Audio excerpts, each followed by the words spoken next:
Moving On, a play by Ralph Rainwater Jr., read by the author, March 25th, 2020. The story takes place in the very near future, in several settings around Chicago, Illinois. Cast: Mr. Frank Charles, early 50s, sturdily built, military-style haircut, deceptively sweet demeanor.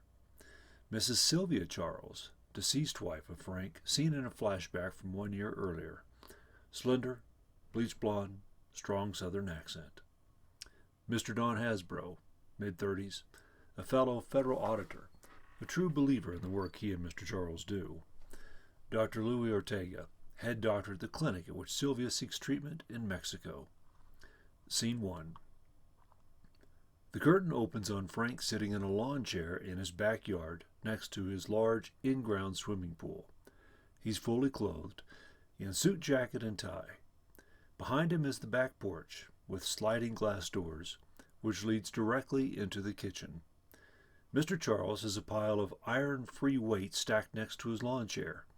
There's also a tool kit and twine sitting next to the weights. To his right is a small table, part of the lawn furniture set, upon which is sitting a half-drunk bottle of Modelo beer. The other chair of the set is sitting empty across from him.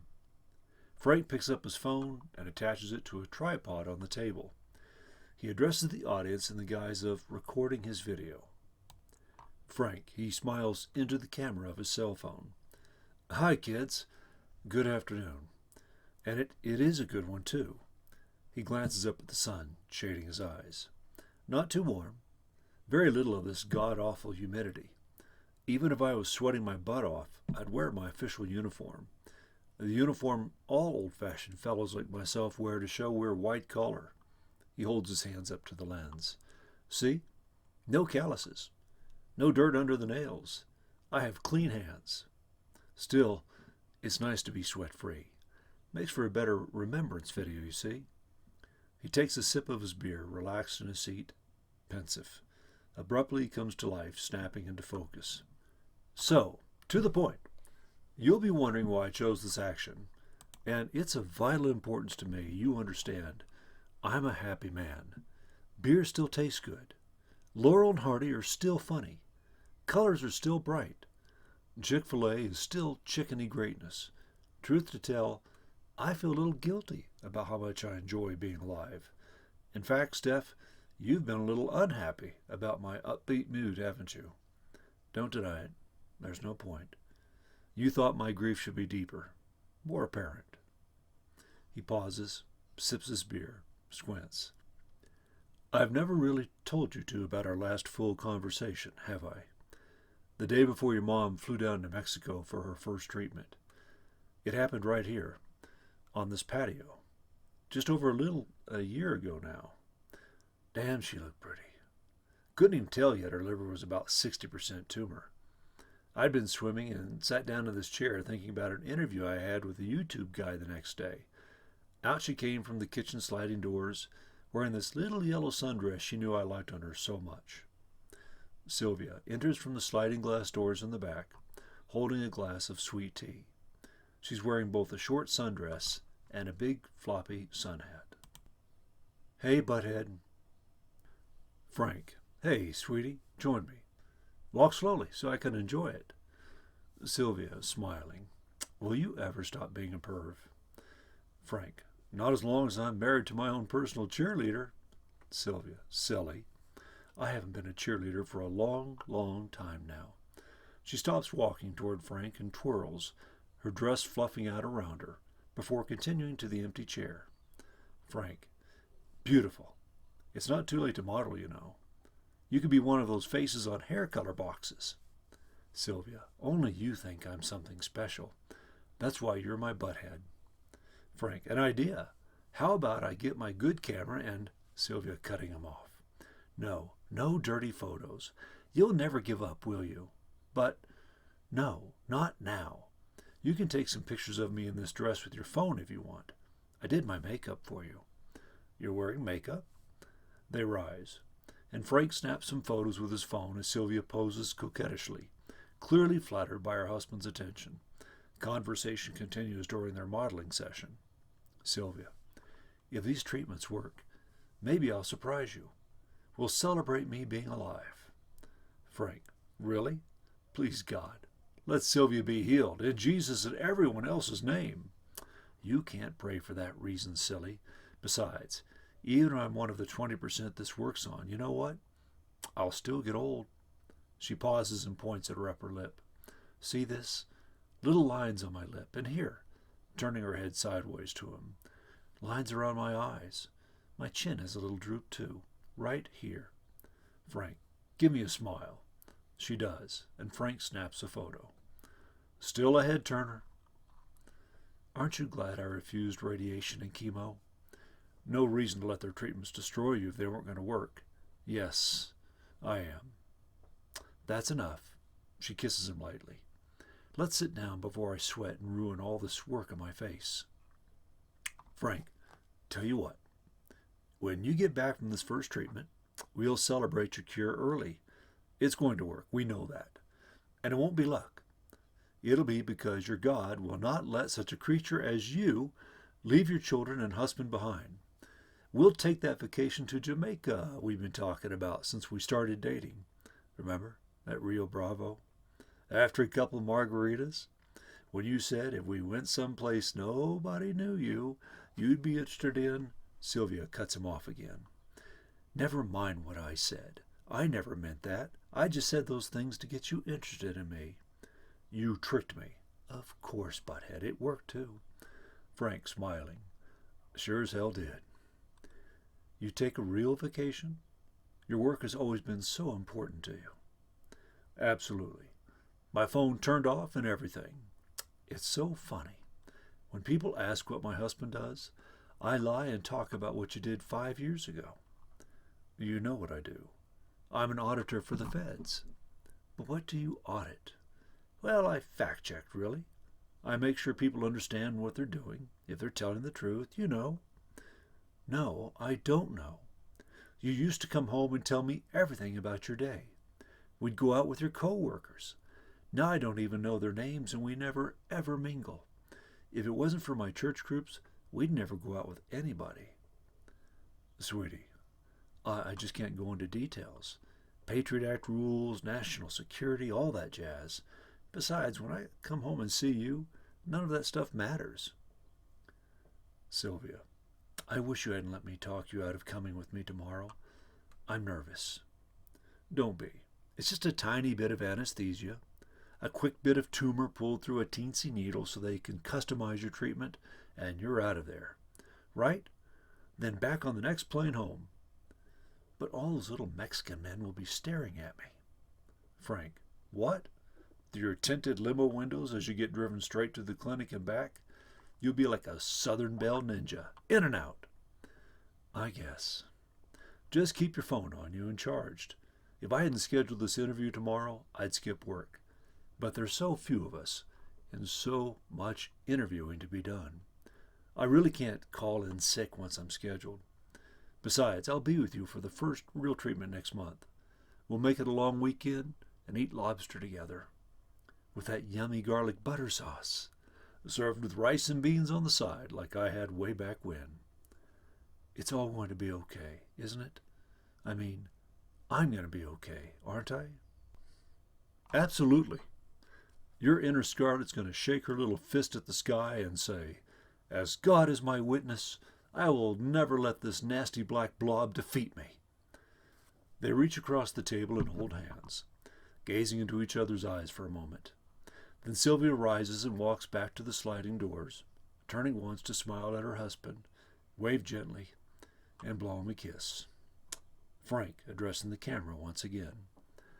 A beautiful moment, all promises and looking ahead. I wish I'd driven her to the airport. But her flight and my meeting with the earthquake guru clashed, and so you two were the last ones to chat with your mother in this life. By the way, I mean the real earthquake guru, not the CGI counterfeit our tech boys created, who spent the last year being wrong. God, I used to love their work.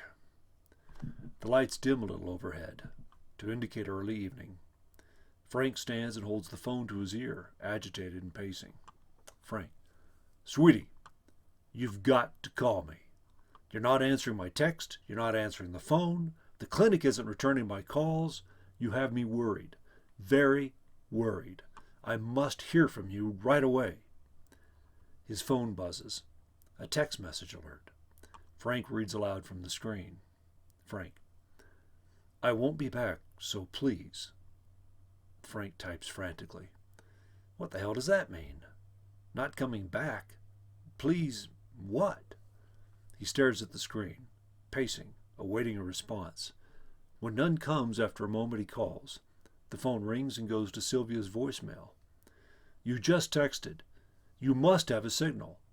Why aren't you answering? What does not coming back mean? Call me ASAP. Ease my mind. Another text sound. Frank reads the screen aloud. I am tired of completion of quality. Thank you. Don't return calls, letters. I love you. Exasperated and scared. What the absolute? He types again but stops when the phone rings.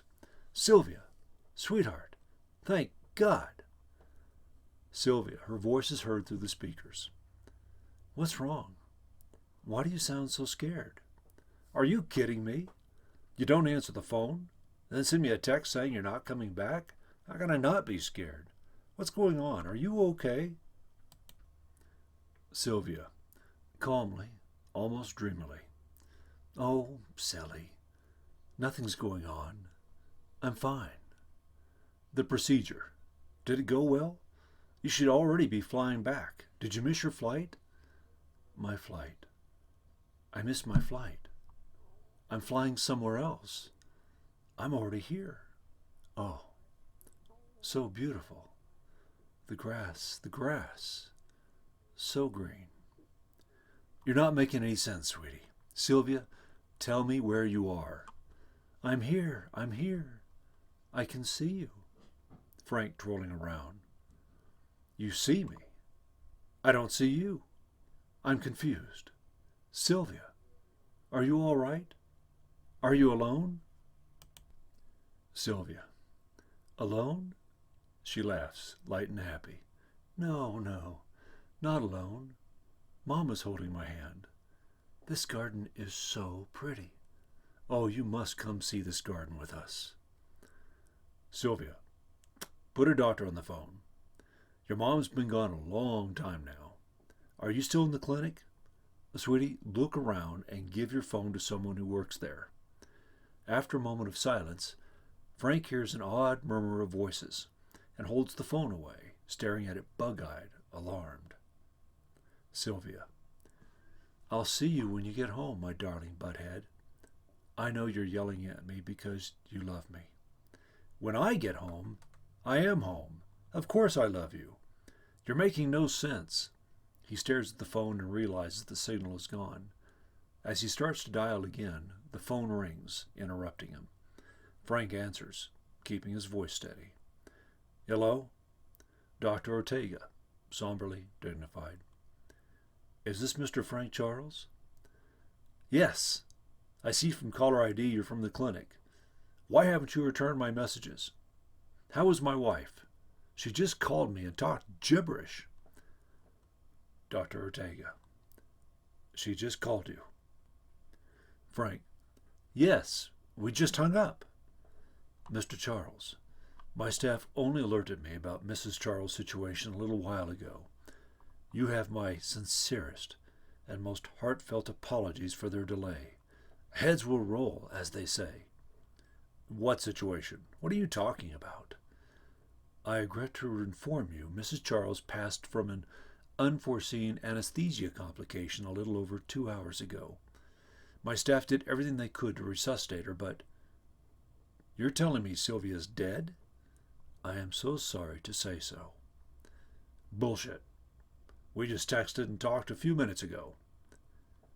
That cannot be, sir. I have Mrs. Charles' phone with me. I used it to find your cell number. Her last call was earlier today to you, yes, but over 5 hours ago. You don't appear to have answered. Frank. I was at work. I muted my phone and had it in my desk. As soon as I was done with my interview, I tried to call her back, and we didn't connect until a few moments ago. He pauses as the news seeps in. Sylvia's really dead. Yes, sir. This has never happened before, although it's always a theoretical. I spoke to her. My phone says we talked. I can prove we talked and she was alive. What did she say?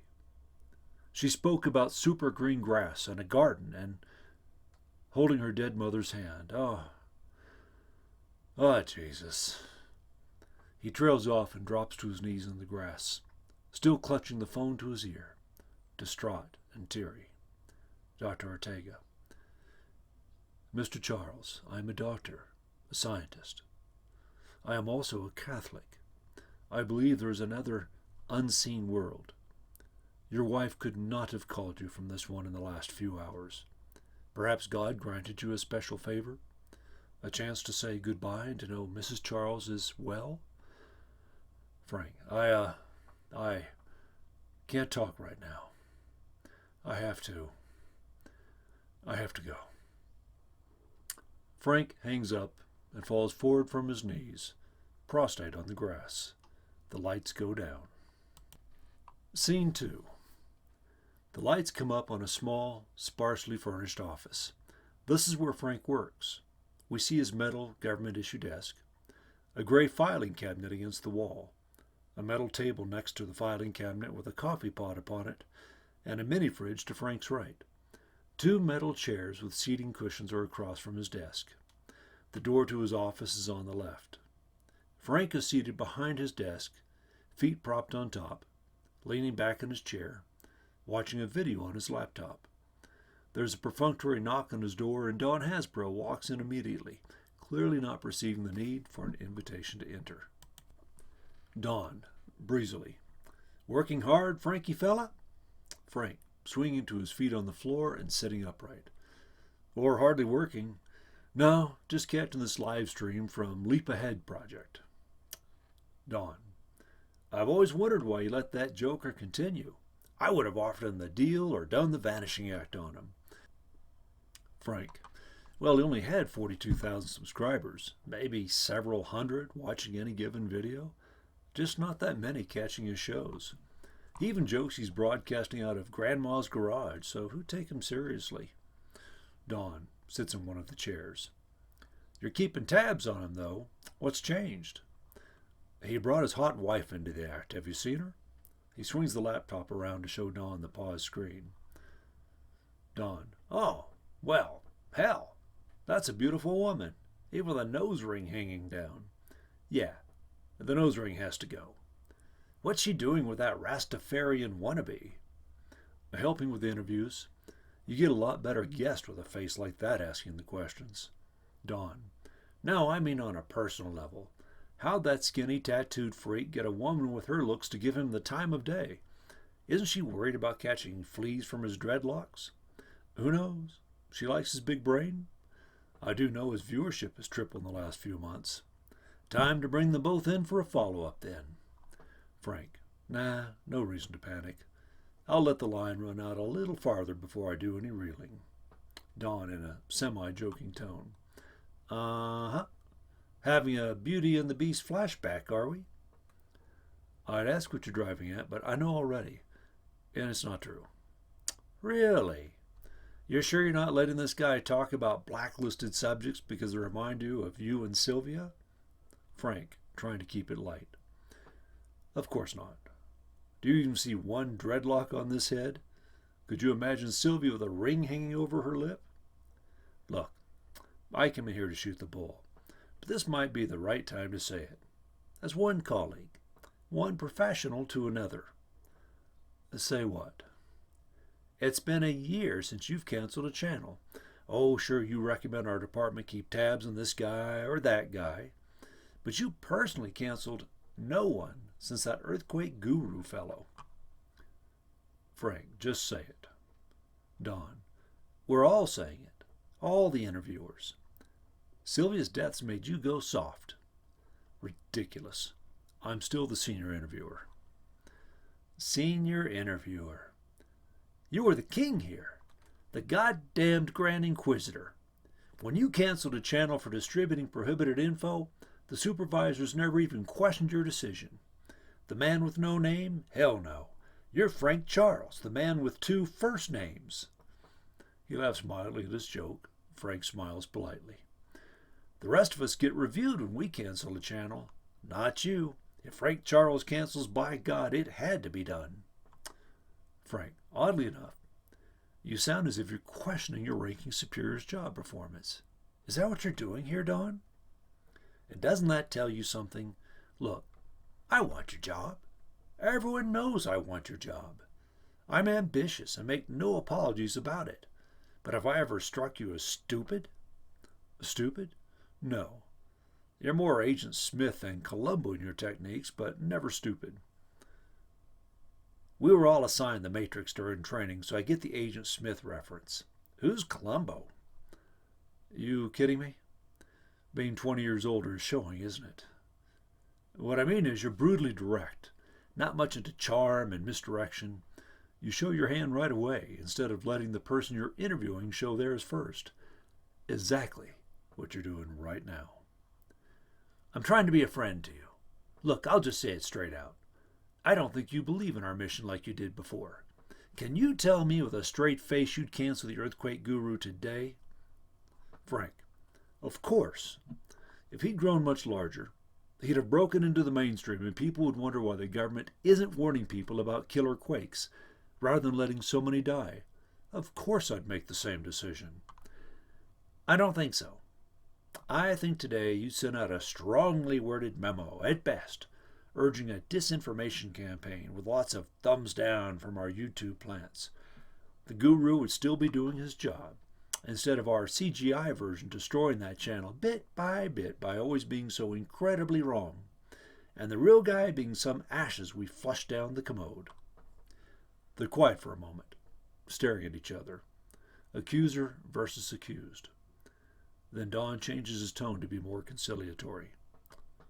Listen, I love my girlfriend. Hell, I might even give in to her and marry her someday. But if she died suddenly, I don't see how that would change what I do on the job. They're 2 separate worlds. Frank, first, you can't compare losing your girlfriend to losing your wife. 26 years of marriage, the mother of our children. Yeah, I get that. Bad example, maybe. But even more, imagine if you did lose your girlfriend and you spoke to her when you couldn't possibly have. Think of it. That again. Good God, Frank, you were mistaken. You've told me yourself Sylvia's phone had no record of calling you or texting you or anything at all after she went under anesthesia. Mine did. I showed you her text to me. I showed you the call she made to me on the phone. Dawn, do you know it's insanity to ignore the time difference between here and Mexico? That it's crazy to forget that spotty service in that hellhole makes us text like a blender and shoots them to random phones? That could not have been Sylvia because, damn it, dead people don't make phone calls. My wife did. She loved me so much she reached from the next world, holding her mama's hand, to tell me she's fine. She saw me freaking out in our backyard and somehow used my phone to communicate. That is grace. That is mercy. That is kindness. That is nothing. That is nothing to do with our job here. Even if Sylvia did let you know she's okay, so what?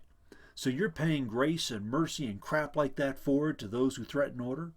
We keep order. We keep society together.